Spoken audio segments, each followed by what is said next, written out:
नमस्कार मित्रांनो, आजचा आपला प्रवास होणार होता कोकणची राणी म्हणजेच रत्नागिरी दिवा पॅसेंजरने। त्या ट्रेनचा चिपळूणचा सकाळचा टाइम 6:10 असल्याने मस्त बाईकवरून थंडीचा आस्वाद घेत मी पोहोचलो स्टेशनला। आज रविवार असल्याने नशिबाने जास्त गर्दी नसल्याने विंडो सीट मात्र मिळाली।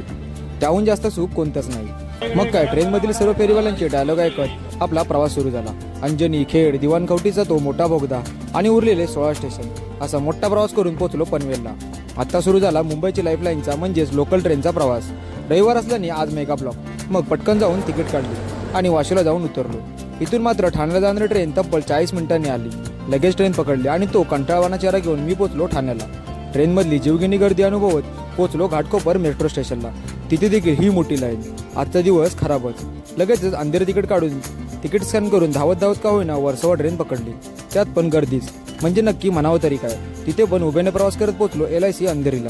मग परत तिथून वेस्टर्न लाईन येऊन बोरवली ट्रेन पकडून फायनली असा सर्व मोठा प्रवास करून येऊन पोहोचलो जोगेश्वरीला।